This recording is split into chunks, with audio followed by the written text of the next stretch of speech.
তিন নম্বর প্রশ্ন করেছেন, আসসালামু আলাইকুম শেখ। ওয়ালাইকুম আসসালাম রহমতুল্লাহ। আমার প্রশ্ন হলো, মহিলারা কি মাসিক অবস্থায় মসজিদে প্রবেশ করে কোরআন শিক্ষা অর্জন করতে পারবে? না, কোনো মজহাবে হানাফি, শাফি, মালিকি, হাম্বলি, আহলুল হাদিস কারো কাছে মসজিদে অবস্থান করা বড় নাপাকির অবস্থায় জায়েজ নয়। বড় নাপাকি, গোসল ফরজ হয়ে রয়েছে সহবাসের বা স্বপ্নদোষের, অথবা মাসিক অবস্থায়, নেফাস অবস্থায় মসজিদে অবস্থান করে জায়েজ নয়। মসজিদে অতিক্রম করা এর কথা জায়েজ রয়েছে। আল্লাহ কোরআনে কারিমে সূরা নিসা আয়াত 43 বলা, জুনুবান ইল্লা আবিরি সাবিল, কোন নাপাক ব্যক্তি মসজিদে অবস্থান করতে পারবে না, জুনবি। আর মাসিক অবস্থায় যে মহিলা রয়েছে তারও হুকুম একই, সেটা বড় নাপাকি।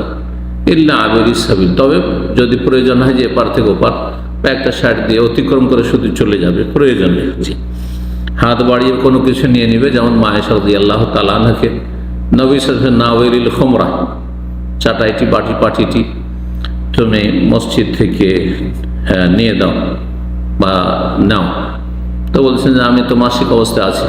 নবী সাল্লাল্লাহু আলাইহি ওয়াসাল্লাম বলেন, ইন্না হাইজাতাকা লাইসাত ফি ইয়াদিক, তোমার মাসিক তোমার হাতে লেগে নেই, মানে শরীর নাপাক নেই, তোমার হুকুম নাপাক, সুতরাং হাত বাড়িয়ে কোনো কিছু নিতে অসুবিধা নেই।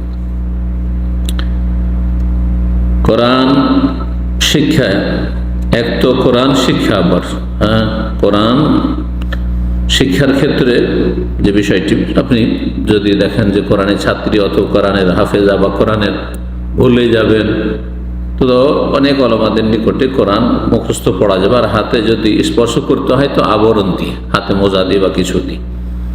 আর যদি বিনা স্পর্শে মুখস্থ পড়েন তাহলে পড়া যেতে পারে, এটা মাসিক অবস্থায়। কিন্তু গোসল ফরজ আছে, সহবাসের, স্বপ্নদোষ হয়েছে, আর বলবে যে আমি কোরআন মুখস্থ পড়বো, জায়েজ নাই।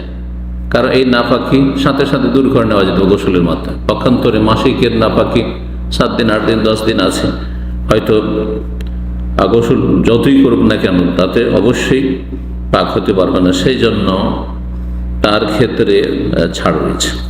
এক কথায় মাসিক অবস্থায় কোরআন প্রয়োজনে পড়তে পারবে, মুখস্থ করতে পারবে, পড়াতে পারবে, আর স্পর্শ করলে আবরণ দিয়ে।